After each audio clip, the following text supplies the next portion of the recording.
Next up on the Cosmic News Network, First Contact with Joshua Pert. Good morning, Earthlings. Good. How you doing today? Good. How you doing today? Welcome to First Contact Radio. Welcome to First Contact Radio. To talk about all these things I'm talking about is because in life, everything is energy. Every single thing that's out there.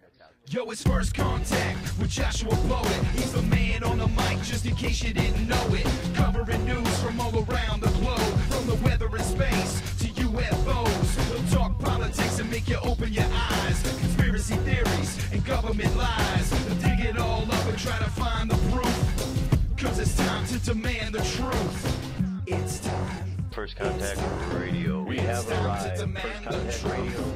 It's time. First Contact Radio. We have arrived. First Contact Radio.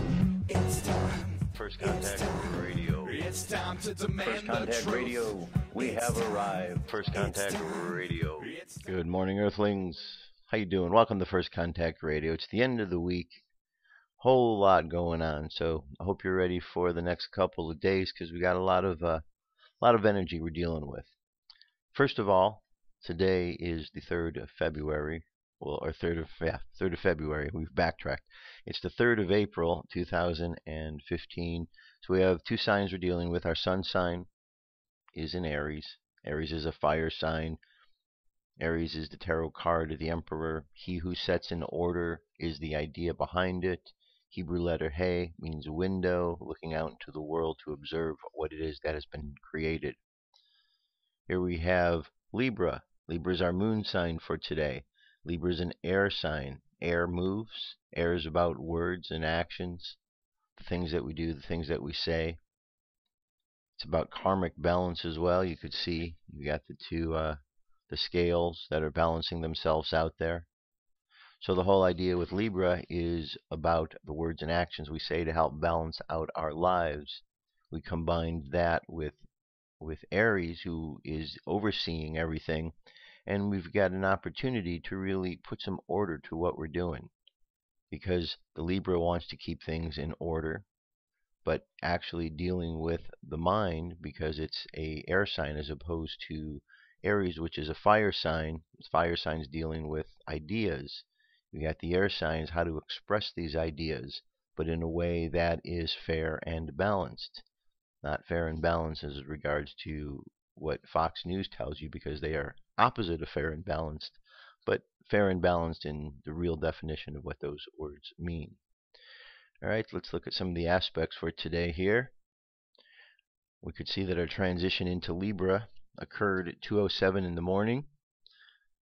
As we go through the day, 11:24, we have a sextile between the moon sign Libra and Saturn. Saturn is the planet of discipline. It means to focus things. So our sense of right and wrong, good or bad, the things we say to help ourselves, that is all given an opportunity to be even a bit more focused as we get into this morning. So good opportunities ahead there. And then as we get to tonight, we have the moon is opposite Mercury. So remember these two, the sign here is like a teeter-totter. You want both sides to play nice, no one to jump off, because we know what happens there. But Libra, we've got that balance we're looking for. And Mercury is about communication. It's the tarot card of the Magician. So we have the Magician on one side, and the other side we have the card of Justice. And these two characters are having a nice good time, just chilling out, riding on the teeter-totter, hoping to have good communication amongst them. All right, and as we move into this weekend of various holidays, it's nice that we're moving into a place of good communication to try to find balance in many things. Over the course of this weekend, we go into the full moon tomorrow. I'm going to talk about that in a bit. Which is tomorrow is Passover, and then actually Passover begins tonight after sundown, and Sunday we have Easter. So, a lot going on there. Let's look up at the Planet Watcher. Here's what's going on here. You can see how things are progressing. 14 Nisan is today. The first Seder is tonight. We're going to get to that in a bit. Daily thought. The freedom connection. We are limited by the very fact that we have human form. There is no freedom in following our whim or even our most reasoned decisions. As a prisoner cannot undo his own shackles, so we remain enslaved to our own limited selves. And so Moses was told, when you take the people out from Egypt, you shall all serve God on this mountain. What makes us free? Simple deeds done each day as agents of the one who is absolutely free. Current moon phase, 99% of the way there. That full moon will be here before we know it. We'll be able to look at that between tonight and tomorrow. Solar wind, 547.7 kilometers per second. Planetary K-index. Okay, we've moved up a bit. We're in the quiet to unsettled range. This big coronal hole down here has certainly subsided from where it was, and this one has moved out of our range, so we're not directly facing. But we did have that notification that we were going to have some coronal or some solar wind coming off of the coronal holes over the course of the 3rd and the 4th. So even though that notification is not there, we still can expect something to happen.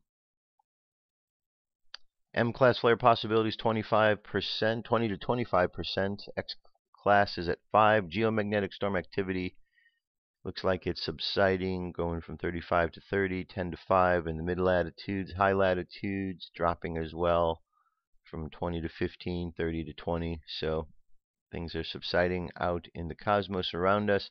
And up in the sky tonight, we've got this total eclipse. Happens before dawn Saturday morning for the western half of the North America. The further west you are, the better. It happens during Saturday evening for Australia and Far East. The eclipse is barely total for only about 12 minutes, from about 11:54 to 12:06 Universal Time. Partial eclipse begins. Okay, we're going to get into what time the eclipses are, but that's what's going on. And the moon tonight, full moon right here, Virgo to the left. And that's our cosmic weather. So that's all that we're dealing with. A lot of energy out there today. A lot of spiritual energy between the people celebrating Good Friday and then Easter. And then you have Passover in the mix. And then on top of that, we've got this full moon. Not only a full moon, but a full moon, which is the lunar eclipse, the blood moon.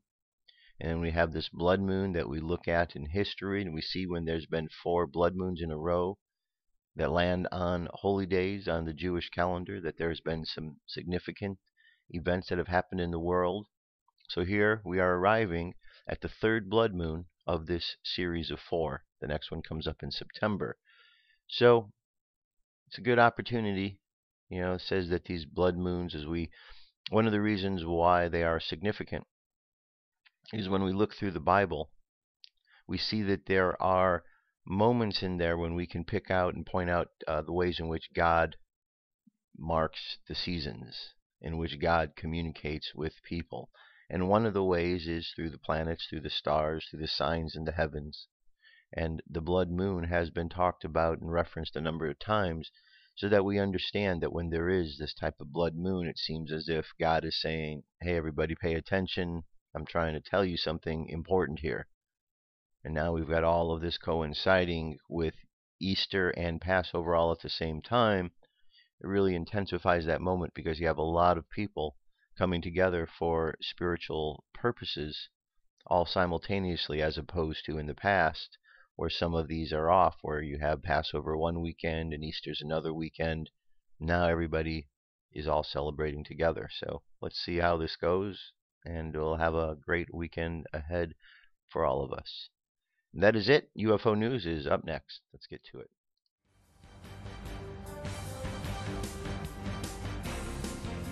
This is the UFO News with Joshua Poet. All right, Dirk. Thank you very much. First sighting takes us to Colorado. This took place on the 31st. All right, Burhoud near Fort Collins. These interesting lights were recorded over Birdhound in Colorado. The lights move about and change. At one point, they almost look like helicopters. With a high concentration of public drones available, it's difficult to tell if this is a UFO or a drone. However, I want to remind you that thousands of people, including the police, have recently seen glowing white balls during the day, so it probably is those same ball UFOs at night. Okay. So very, very interesting. Here we have some orbs from the past, back in February. She caught some other kind. Alright, moving on. UFO shoots out a storm in Alma, Nebraska, April 2nd, 2015. Here's our object in question. Something obviously there. This UFO was caught on a car cam during a storm in Nebraska. A dark object shoots past it. Disc shape. UFOs have often been seen in and around storms. It is thought the lightning in the storm is caused by the UFO or drone propulsions.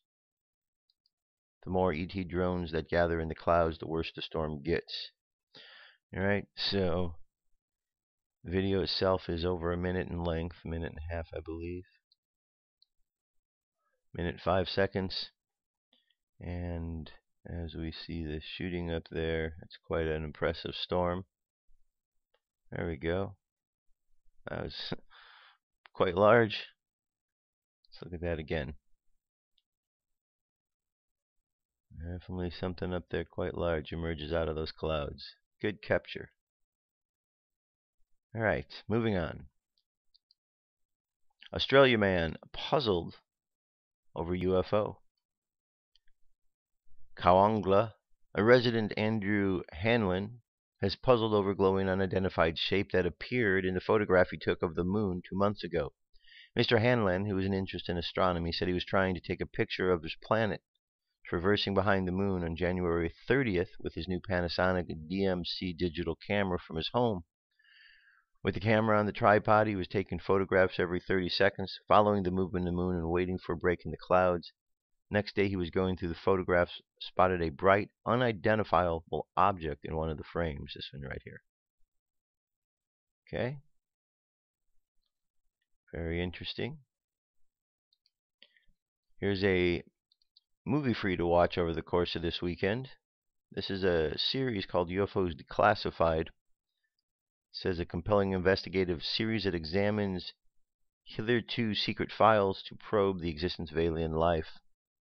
And this particular one, it's 44 minutes, we'll call it 45, and it deals with Los Angeles, 1942, the UFO Battle of Los Angeles. So check it out, and once you check this one out, you'll see that there's others. There's actually, this is part 3. So there's a part 1 and part 2, not of the same subject, but of UFOs in different area. But I thought you might enjoy this video to watch over the weekend. And one last piece here. Question is, what do our presidents know about UFOs? Presidents and UFOs, a secret history, from FDR to Obama. The Presidents and the UFOs, by Larry Holcomb. An extensive look into the history of UFOs in the United States and the secrets hidden by the country's presidents. This book is just arrived in Stories this week, and you can get a chance to read a fairly lengthy excerpt on humanity, educating humanity. The UFO enigma has been part of our culture since the 40s and building to a worldwide explosion of acceptance today. Now, as governments around the world open up their files and records on internal UFO investigations, the USA remains steadfast in its denial of interest in the UFO issue. As more of the world population accepts the possibility of an extraterrestrial presence, the demand is building for disclosure from the United States. Using newly declassified Freedom of Information Act documents, eyewitness accounts, interviews, and leaked documents being authenticated, the secret history of UFOs and the corresponding presidential administrations are detailed. Starting in 1941 with the Roosevelt administration, the book examines the startling discoveries facing a presidential preoccupied by World War II, the explosion of UFO sightings during the Truman years, first contact during the Eisenhower administration, and the possibility of UFO connection to the Kennedy assassination. In 1975, the Nixon administration came very close to admitting that UFOs exist by funding a documentary by Robert Eminger. Almost 40 years later, this book will examine Eminger's findings.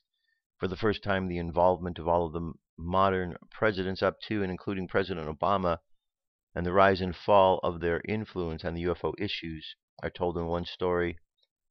This is an integral part of the fascinating UFO tapestry. So we've got a lot here on this. Let me just read the first little bit for you, because as you can see, there's a lot.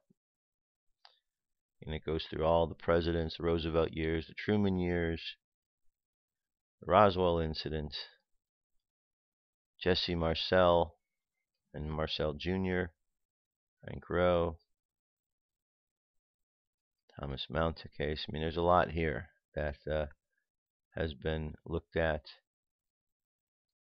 and a lot of final thoughts and conclusions, of which there are many. So let me just go up here. I want to give you a little bit of intro just to the first section here.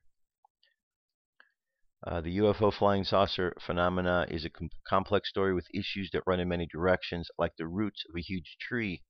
The complexity of the story requires years of study to understand the true nature of the phenomena. This fact makes it impossible for the casual observer to grasp the importance and the enormity of the issue. The subject is considered with varying levels of concern by every government around the world. It is a serious scientific subject the United States government, for a number of reasons, has effectively debunked and ridiculed for the last 60 years. It is a phenomenon that is part of nature, a part of the universe. It is not a secret Department of Defense project, yet is being handled by the government as if it were. This book will examine the role of the U.S. presidents played in the fascinating scientific saga began to unfold post-World War II era and the reasons for the extreme and continued secrecy. In telling the story of presidential involvement in UFO issues, this book will also educate the casual observer, the skeptic, and the agnostic about the very complex and complicated big picture of the UFO phenomena in a simple and understandable manner.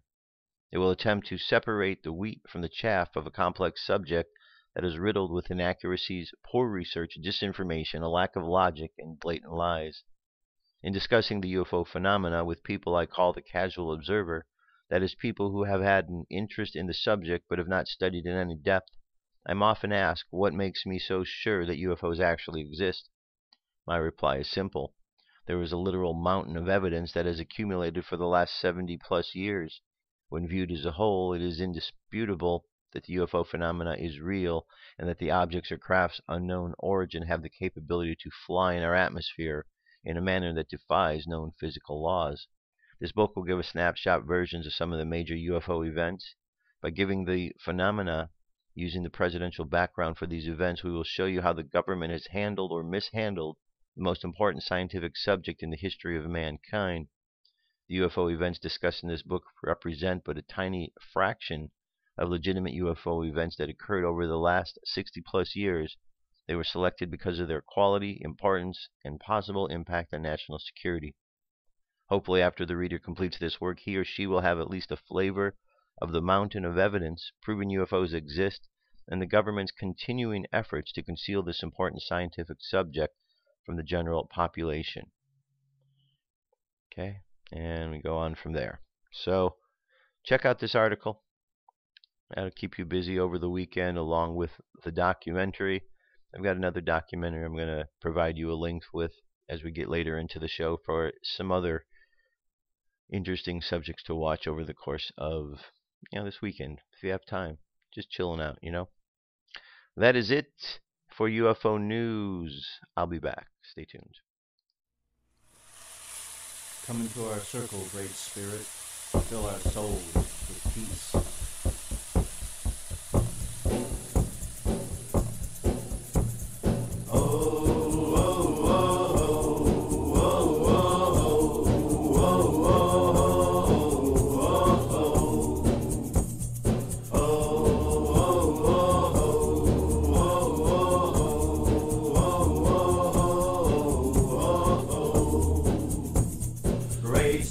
Send down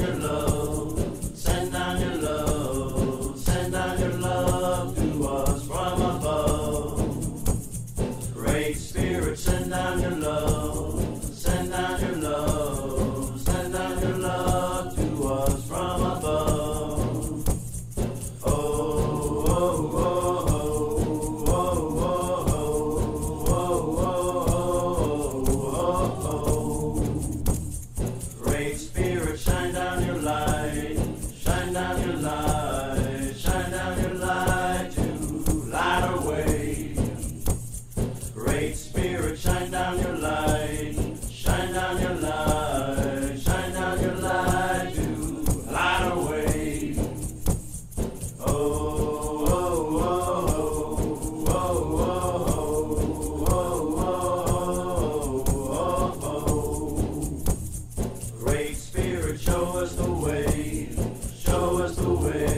continue on.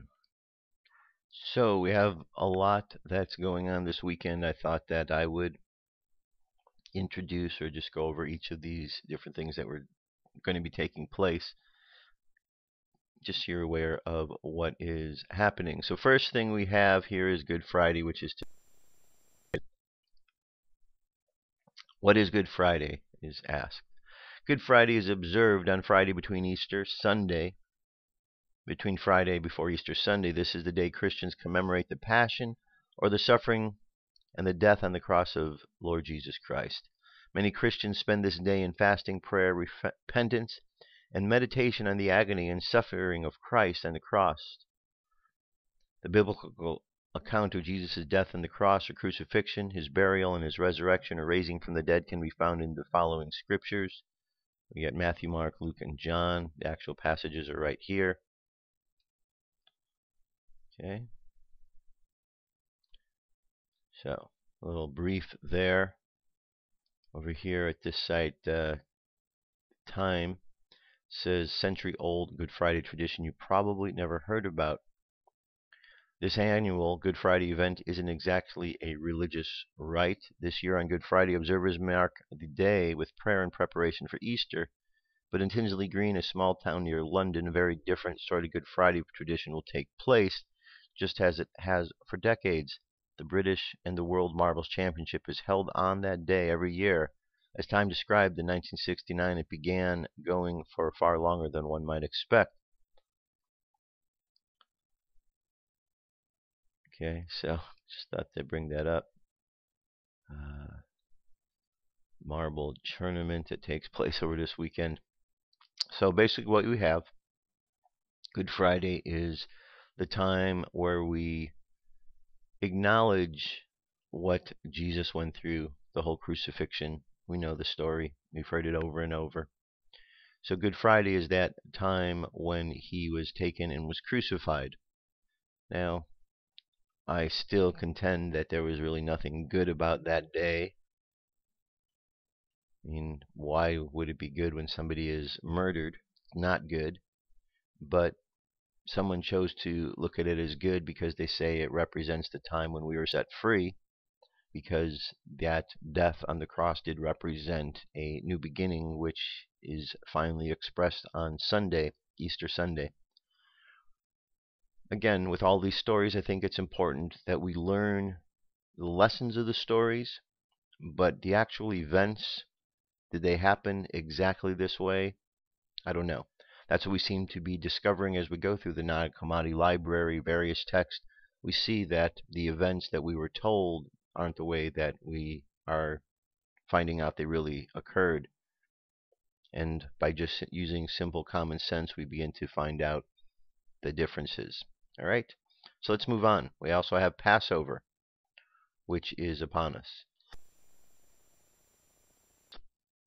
Passover. What is Passover? This is an 8-day festival of Passover. It is celebrated in early spring from the 15th through the 22nd of the Hebrew month of Nisan. It commemorates the emancipation of the Israelites from slavery in ancient Egypt. And by following the rituals of Passover, we have the ability to relive and experience the true freedom that our ancestors gained. After many decades of slavery to the Egyptian pharaohs, during which time the Israelites were subjected to backbreaking labor and unbearable horrors, God saw that the people's distress and sent Moses to Pharaoh with a message, "Send forth my people so that they may serve me." But despite numerous warnings, Pharaoh refused to heed God's command. God then sent upon Egypt 10 devastating plagues, afflicting them and destroying everything from their livestock to their crops. At the stroke of midnight, 15 Nisan of the year 2448 from creation, which is 1313 BCE, God visited the last of the 10 plagues on the Egyptians, killing all of their firstborn. While doing so, God spared the children of Israel, passing over their homes, hence the name of the holiday. Pharaoh's resistance was broken, and he virtually chased his former slaves out of the land.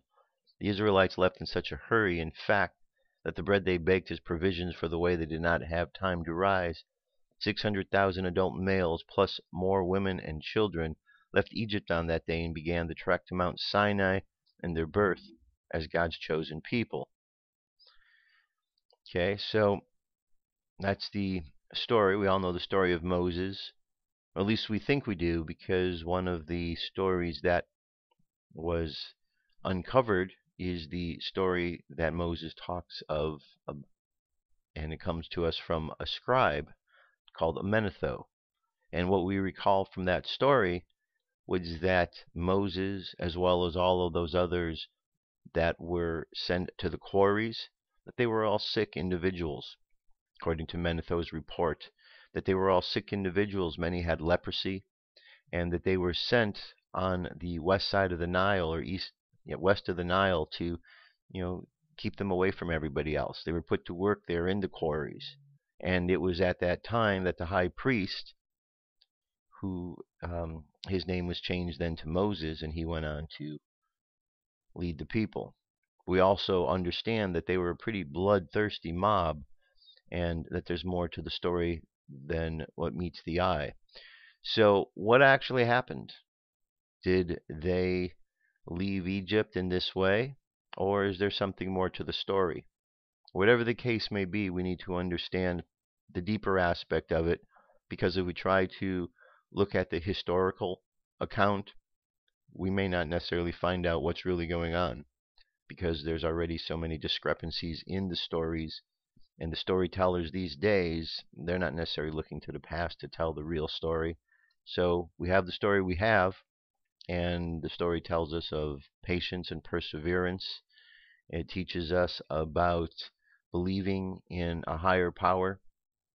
A lot of things to be gained from this story, and our job, I believe, is to separate what's real from what's not. And the only way we could know is really take time out to go inside, to begin to try to decipher this for ourselves.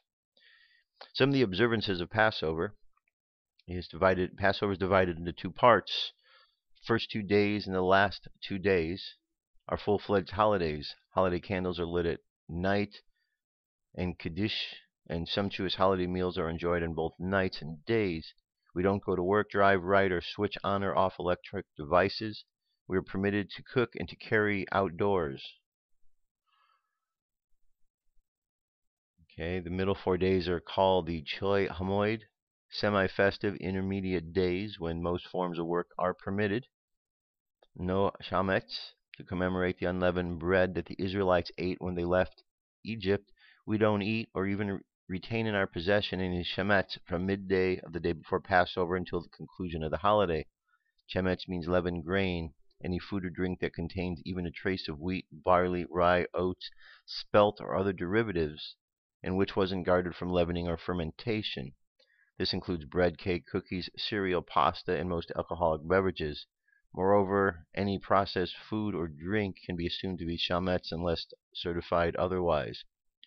Ridding our homes of chametz is an intensive process.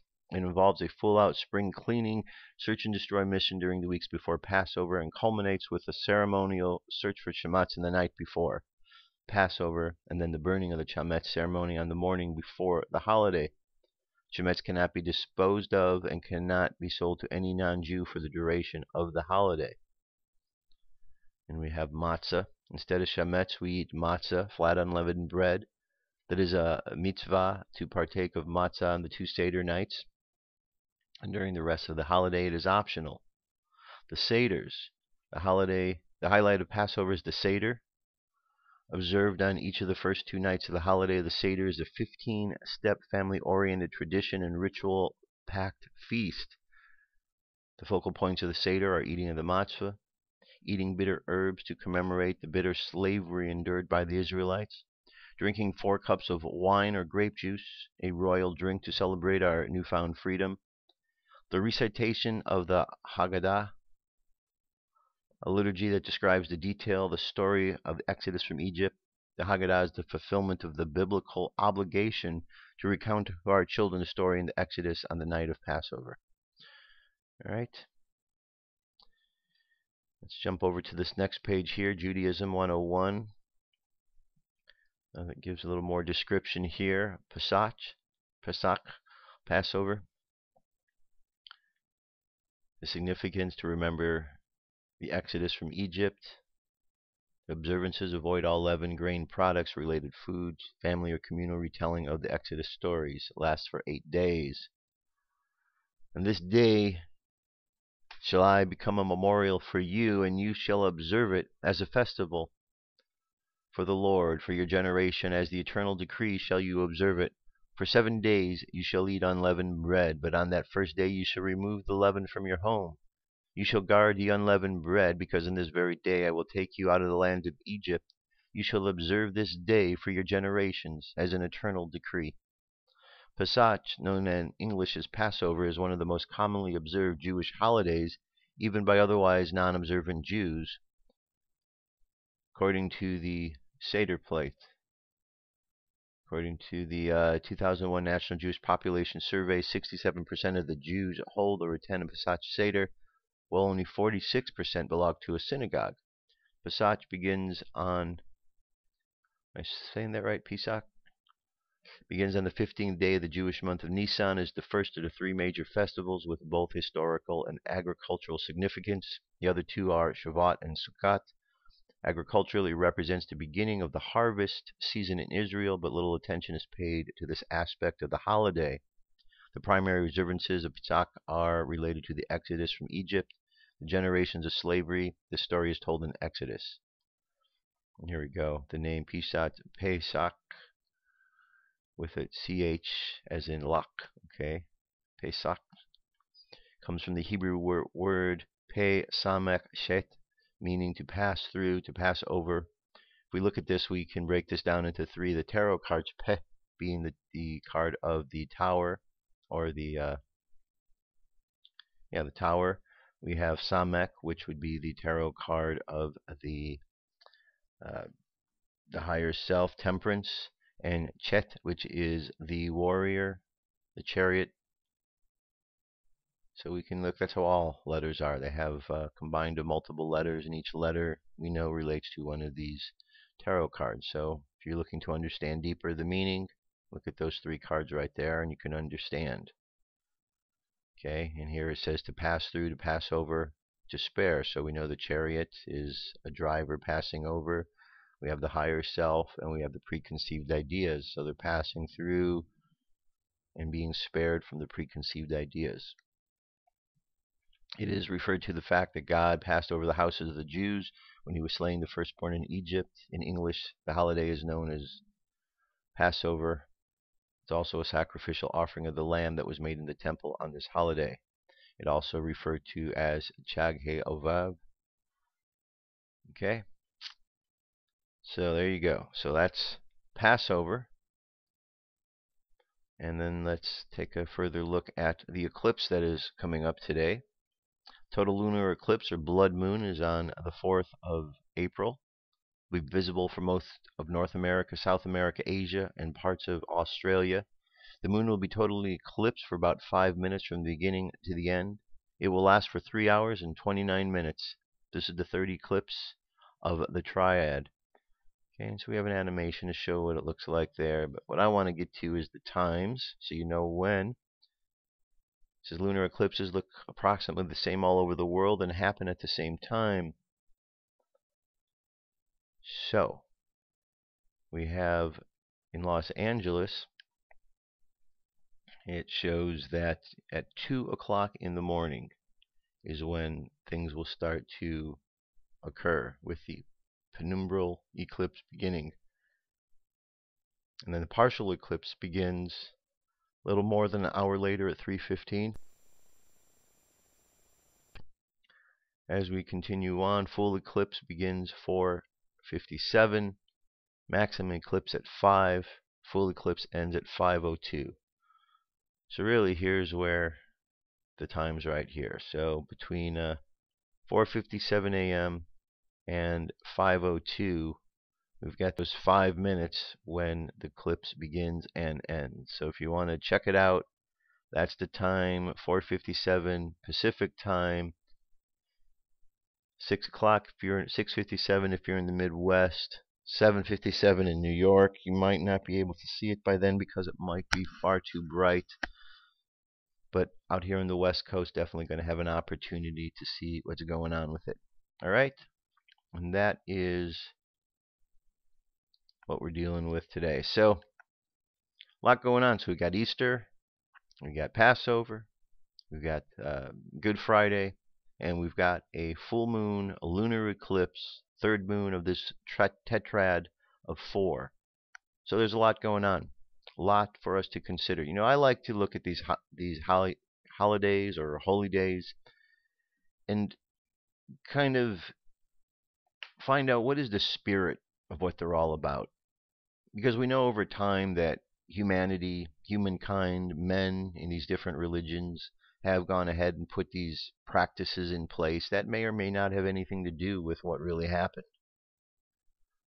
Our objective is to use these times to understand a bit more of the mystery of God, a bit more of the mystery of the story of why would God sacrifice his son? Why would, and what would that mean to our lives? And so that's a great mystery right there, a great mystery for us to figure out. With Passover, you know, it's a similar type of idea of appreciating that God's got our back, and that despite the distractions, despite the limitations, that the Jews were able to leave Egypt, according to the story, because God was there watching out for them, making sure that they were going to get out. There was no doubt from God's side what was going to happen. The only doubts that came about were for those who were uncertain if it was going to really work out. So faith is very important. Faith is important in both of them. Faith in understanding the Good Friday process, faith in understanding the Passover process. You know, faith in my mind is not blind allegiance to anything or going and believing in anything blindly. Faith is absolute knowing that things work and that God is out there moving in mysterious ways, and that faith is just honoring and acknowledging these processes. That's the way I look at it. And that way it makes it much easier to have faith, because you're not having faith, you're not doing something that is out of sync with life. You're doing something that is in absolute sync, because we're told we just need to believe, have faith, and all of the things we want to manifest in life will manifest in life. And we're told over and over and over, from one sacred scripture to the next, from one teacher to the next, the ideas of faith or believing. So with all of these processes that are taking place, the more faith we can have, the better off our lives are going to be, and the more faith we'll find that we have because of that process. So it's a process that feeds itself. We get stronger by faith. And that first step of faith, sometimes that's the most challenging, because it's that step that is required, that is the absolute leap of faith. And once you make that first leap of faith, you're on your way, because you find more strength, because you find that, you know, like in Indiana Jones, when he was walking across that bridge, he had to make that leap of faith. It's a good metaphor, because once he took that first step, everything came clear from that point in time. So that's where we're at in life. We're taking steps. We got a lot of steps that we're taking this weekend between the various holidays here: Good Friday, Passover, Easter, and then, of course, the full moon. Now, let's also remember what Easter's about. Easter's about the resurrection. It's the day that we find ourselves resurrected out of a state of death. That can be metaphorically, that could be a real physical experience. If you really were to take time to understand about what happened with Jesus, go back and read the Gnostic Gospels. There's various accounts and ideas behind the resurrection, what really happened, what it really meant. And the question is, are we understanding? Have we gotten the lesson? Are we applying that to ourselves, understanding that what Jesus showed us was not just something random outside of ourselves that only happened to Jesus, but that indeed we were learning something that all of us have the opportunity to do? Not to necessarily go and get crucified, but we all go through those experiences in life one way or the other, but to all rise above. Because no matter how dark it got, no matter how things were, in the end, it all worked out. And so we are redeemed by the fact knowing that there is no death. And that's what we were shown. So if we were to look at this whole picture of this world that we're in, Jesus' mission was to show us how to get out of this trap that we're in, because we keep getting trapped. We come to this earth, we live, we create karma. That karma attracts us back here another go round. We're recycled, we come back, and we do it again. But when we come back, we don't always remember what we did before. So we have to go through that phase of, are we going to remember? Are we not? Once we finally get to that point of remembering and learning more about ourselves, we wonder what took so long, because once the door opens, once the windows open and we can see clearly, it changes everything. All right, let's jump forward now. A few more things, wrap everything up here. We've all heard of Eckhart Tolle. His information has been available for some time. Here's called Finding Your Life's Purpose. Eckhart Tolle was born in Germany, educated at the universities of London and Cambridge. At 29, he says a profound inner transformation radically changed the course of his life. He spent the next few years devoted to understanding, integrating, and deepening that transformation, which says mankind in the beginning of an intense inward journey. While in London, he also began to work with individuals and small groups as a counselor and a spiritual teacher. Since 1995, he has lived in Vancouver, Canada. The Power of Now made its American debut in 1999 and has since been translated into 33 languages. Eckhart is not aligned with any particular religion or tradition. Through his writings and his seminars, his simple yet profound teachings have already helped countless people throughout the world find inner peace and greater fulfillment in their lives. At the core of the teachings lies the transformation of consciousness, a spiritual awakening that he sees as the next step in human evolution. An essential aspect of this awakening consists of transcending your ego, base state of consciousness. Then he says it's a prerequisite not only for higher personal happiness, but also for ending the violent conflict endemic on our planet. All right, so here we have a video, 4 minutes 13 seconds in length. I'm going to leave that for you to check out. But Eckhart Tolle video is just one of many that's out there in the realm of positive thinking. I mean, sometimes if you're looking for things to watch online, just go to YouTube or just go to Google and just type in the words positive thinking, and you'll get all kind of videos on the subject. Whatever subject you want to watch, just type it in to YouTube. Type it into the Google search engine, and it'll bring up for you all kind of subjects. And rather than sitting and staring at the television programs for hours, you can watch some of these. They're very educational. There's a lot of great information online. That's one of the beauties of the online system that we have. There's a lot of sharing of information. So while at the same time we have a system that in some ways is closed and trying to restrict people, there's a lot of channels where there's a lot of freedom. There's a lot of channels where a lot of information is being passed on. And so we have a culture that some people are informed and many people aren't informed because they're taught not to look at the systems that would keep people informed. I guess it's sort of like back in the Garden of Eden. We've got the tree of life all around us. We have an opportunity to live and grow, but there are still those who want to limit that. And if we were to put just the idea in perspective these days, when someone's trying to limit our ability to learn, we usually find something suspect about their agendas, because we realize there is an agenda when someone tries to teach us what to think as opposed to how to think. All right, so let's move along. Here's another video for you to watch over the course of the weekend. This one is an hour and 51 minutes, and it's Dolores Cannon communicating with the subconscious mind. I think that the work Dolores has done is awesome. I think what she has brought to the world has been a tremendous amount of information that is very helpful to us. I personally have learned a lot from her information. I had the opportunity to get to know her when she was alive and talk with her, and a wonderful woman. Wonderful lectures, wonderful information. Take some time out to, if you haven't gotten to know who Dolores is, to get to know who she is. She passed last year, so she's not with us in the physical, but she's out there. Just as strong as she ever was before, she's out there in the world, because energy never dies. It just moves around to another place. So what we do have, thanks to all of these technical advances, is we have recordings, we have videos, we have her lectures that we can go back and look at. And we've got all of the books.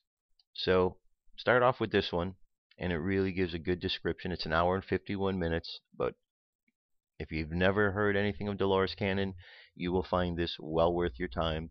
And if you have, you'll still find this well worth your time because, I think she's very fascinating, and what she teaches and how she does it is equally as fascinating.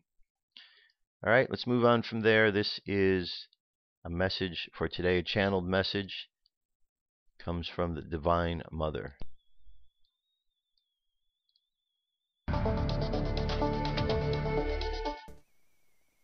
The Divine Mother. April 2nd, 2015, by Jennifer Snell. Greetings, beloveds. I am the Divine Mother. Now that my energy has been fully anchored on my beloved Gaia, this energy has been creating many changes in your realities. Your personal reality as well as the collective reality. For those of you who came into this lifetime as a way-shower of the Christ light, you are particularly affected by these new energies. Because of the personal healing work that you have done on yourselves, you are able to contain and retain more light as a vessel for this energy. Therefore, if there is any dark energy either in your tree of life DNA, or in the layers of your energy fields, it is now being raised to the surface to be transmuted. This week and particularly the next 3 weeks could be extremely intense for many of you. Remember, I am always with you, so do not go into fear when these changes arise. All humans will be affected by this energy, but I particularly want to speak to the way-showers in this message. The way-showers are the 144,000 souls who incarnated in this lifetime, to break down the barriers and the constructs of the old third-dimension reality matrix, to prepare for the new fifth-dimensional Earth. This divine plan has been in the works for eons of time. The way-showers have always been on the forefront of these new patterns of thought and energy, for the new golden age of Aquarius. The golden age of the dreamer and of freedom for all. We commend you for your service in this respect. We know it has not been easy. We know that there have been many times where several of you wondered why you even agreed to this soul mission. I have heard many of you say, "Is this pain ever going to end?" We all knew that this was going to be a challenge. But we collectively did it, and I thank you with all my heart for all that you have done, for all of us and all humanity. But I do want to acknowledge that many of you right now have been going through some turmoil as this new baby is being birthed. We do not want you to feel alone in this process. However, as you have taken on some of the collective karmic energy of the mass consciousness, the clearing of this Kal energy can be very intense and very unsettling. This too shall pass. Ground yourselves, and get lots of sleep. My message to you today is no matter what chaos might be happening around you, it is always for your best and highest good, even though sometimes it is hard to perceive it in this way. Dear ones, we love you so much and we are helping you to release this energy, so that we can transmute this prior suffering into joy and bliss. We love you with all our heart. The Divine Mother. All right. Very nice message from the Divine Mother, leading us up into this weekend. One thing that I think is also important when we're looking at this Easter tradition, Easter is also one of these times where, like Christmas, where there's been a lot lumped into it. We celebrate the resurrection of Jesus. However, if we look throughout time and the stories we have, there's other resurrection stories that have occurred with other beings, from Osiris to Tammuz to Astarte. We could look and we could say these are all pagan gods and goddesses, and they're still people. There's still beings upon this earth that were here, and if we look at the perspectives and we try to understand what's really going on, we understand that their stories are equally as important because they tell the stories of rebirth, renewal, beginning. So the reason I bring this up and the mother is because Easter is equally about the mother as well. Mother Earth, life, springtime, the divine feminine energy that flows through us, that flows through Jesus, that flows through every being that's here on this planet. So I think understanding that and including that in the aspect of things, I think that's significant for all of us because we learn, it's life's male and female, mother and father, son, daughter. It's a bigger expression, and just to get caught up in only one aspect of it, I think we're missing out. It seems to me that when a teacher teaches, that those who are the students at some point in time put into practice what has been taught. And if we can't put in practice what we've learned all the years about the resurrection and the meanings of it, then perhaps we really haven't learned anything. And if we haven't learned anything, then perhaps we need to keep our mind open to see what there is to learn. Because there's a lot more meaning of what's taking place in the world than the actual events themselves. The events were events, but the meaning of what they were about has a much greater significance to our lives. So let's check that out and see how our lives can really be enriched by understanding more about what this is all about. Page 57, The Warrior of the Light. The Warrior of the Light pays attention to small things because they can severely hamper him. A thorn, however tiny, can cause the traveler to halt. A tiny invisible cell can destroy a healthy organism. The memory of past moment of fear allows cowardice to be reborn with each new morning. A fraction of a second opens the way for the enemy's fatal blow. The warrior is attentive to small things. Sometimes he is hard on himself, but he prefers to act this way. The devil is in the details, says one of tradition's old proverbs. And that brings us to our meditation, so go ahead and close your eyes. Take a deep breath and exhale. Take another deep breath. Exhale again. Another deep breath and exhale, and just feel yourself relaxing, getting in synchronicity with your breath. I want you to imagine yourself as just a whole gathering of energy. And this energy, as you look at it, is comprised of ideas, fire, emotions, water, words and actions, air, and finally a way that it manifests into the world as earth or form. And so we look at all of these energies that make up who we are, and we understand how these energies are a specific mix, a recipe, and each one of us are necessary to the big picture of life, which is why we are here. And so as we explore our energy, we begin to understand how our energy fits in with the big picture.